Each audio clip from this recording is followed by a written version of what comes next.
Bonjour. Aujourd'hui, nous allons faire la différence entre une prière et une méditation. La méditation, elle peut exister sous différentes formes, suivant pourquoi nous l'utilisons. Mais dans sa forme la plus simple, elle peut nous aider à retrouver un calme intérieur. Et quoi qu'il en soit, pour une prière ou une méditation, mettez-vous dans une position, dans un endroit calme, où vous ne serez pas dérangé. Inspire et expire. Il est important et nécessaire de faire la différence entre la prière et la méditation. C'est assez proche pourtant. Et l'une ne remplace pas l'autre. Elles sont nécessaires toutes les deux à la vie intérieure. Elles agissent sur des plans différents tout simplement. La méditation va emmener la personnalité à se diriger vers une qualité de vie à travers sa réflexion spirituelle.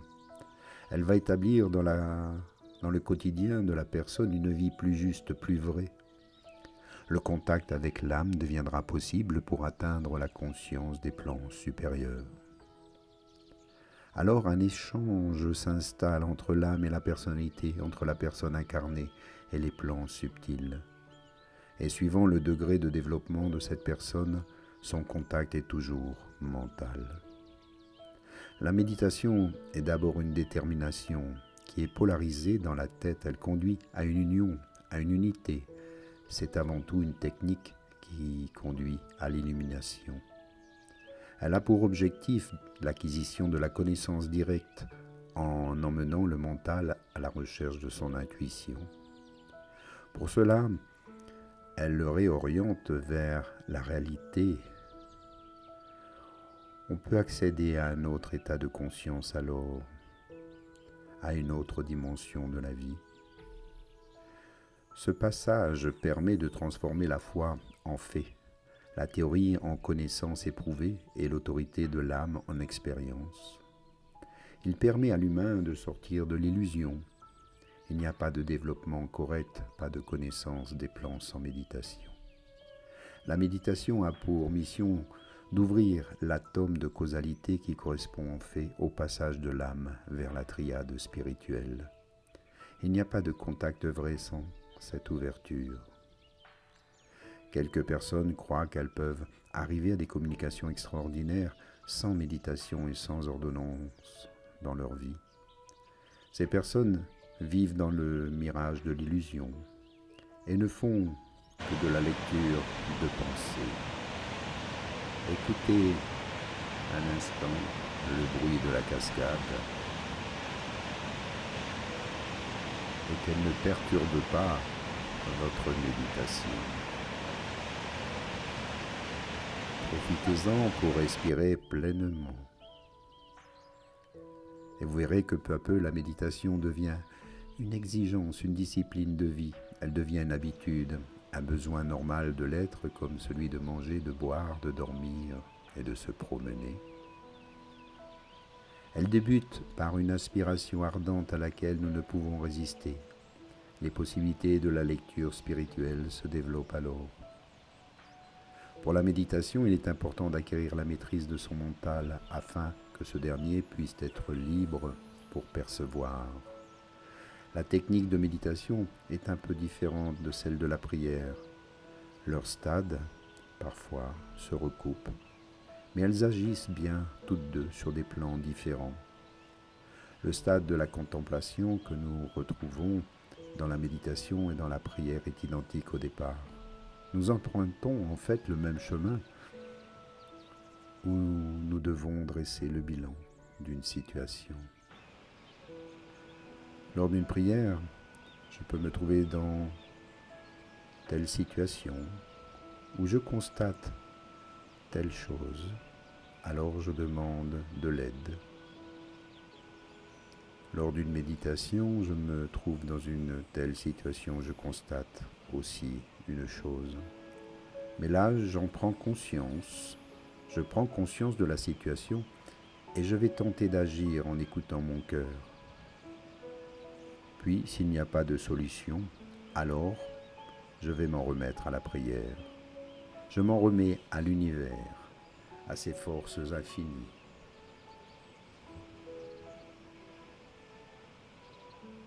En constatant ce bilan, cela nous entraîne vers un portail psychique que nous franchissons alors au-delà de toute conception du mental, de science. Celle de la méditation,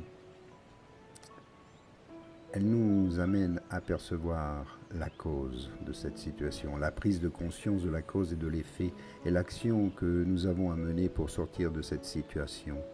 Elle inclut la prise de conscience et amène l'être à grandir, car cette prise de conscience lui permettra désormais de ne pas reproduire ce qui l'a emmené dans cette situation.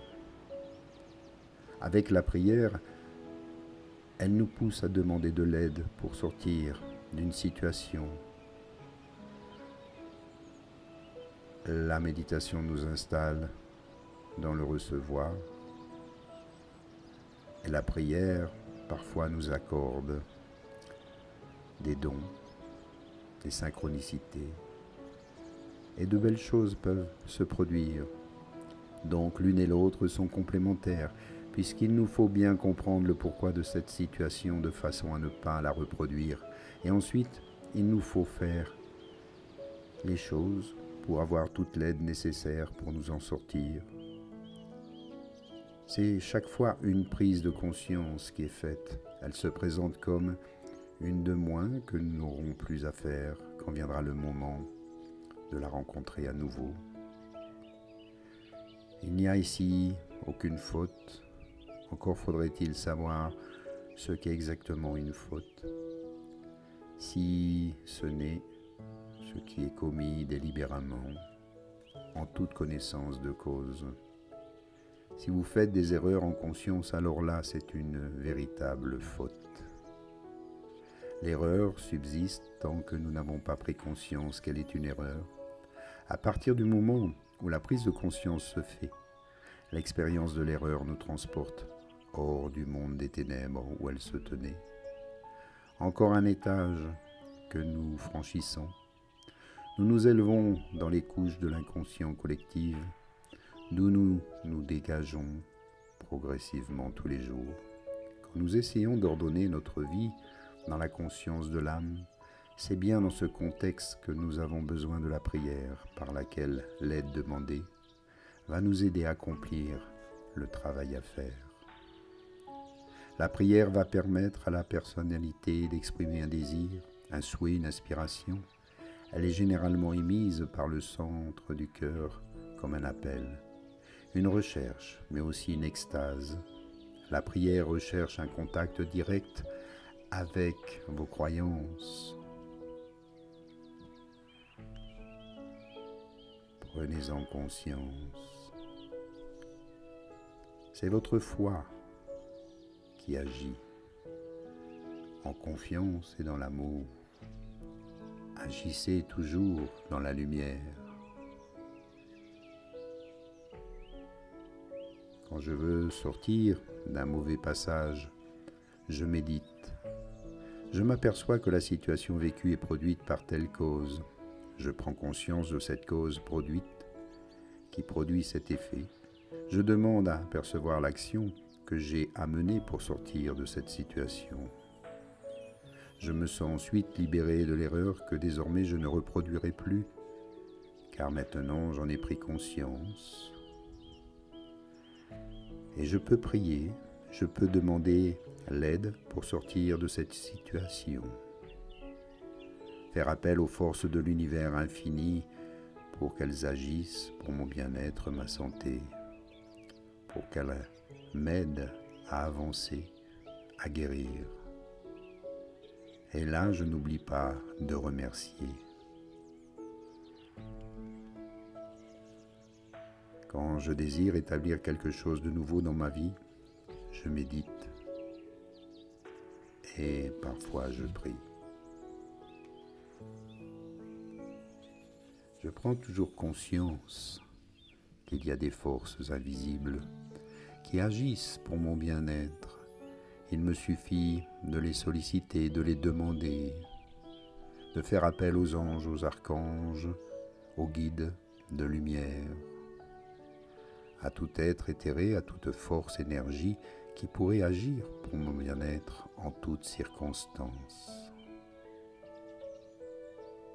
Et vous verrez, au fil des années, les méditations ont pour but de travailler et d'agir en pleine conscience sur les événements afin d'en comprendre les causes et les effets.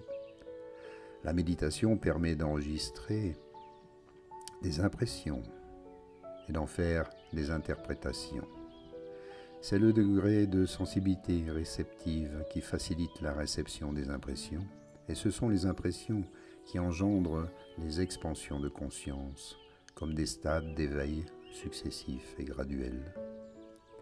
La méditation par elle-même comporte plusieurs stades qui permettent cette montée en énergie. Le premier stade est celui de l'alignement, où il s'agit bien d'amener la personnalité à l'état de calme positif, en réception avec le corps d'éternité, avec nos guides dans la lumière et dans l'amour, agir toujours dans la bienveillance.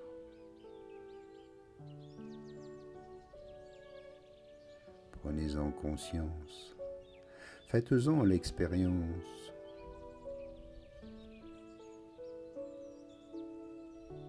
Il est toujours bon de méditer, de prier, le plus souvent possible. Comme l'air que vous respirez, l'air est invisible. Il n'est pas palpable et pourtant il existe. Et voyez à quel point l'air est important, car sans cet air, cet oxygène, rien ne peut vivre sur la terre. Alors comprenez que ce n'est pas parce que vous ne voyez pas les choses, que vous ne pouvez pas les toucher, les sentir, que cela n'existe pas. Prenez-en conscience. Il y a bien des forces qui agissent en permanence.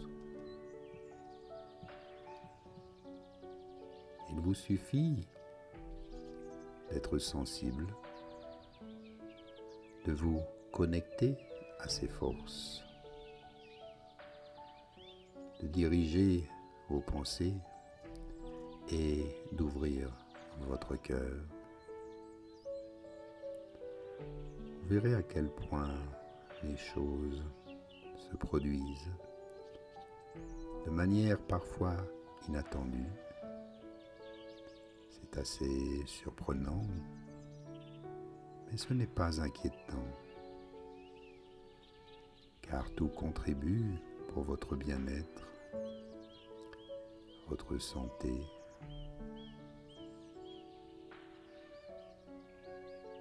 Ici, je vous remercie pour votre attention, votre écoute lors de cette méditation. À bientôt, et pour plus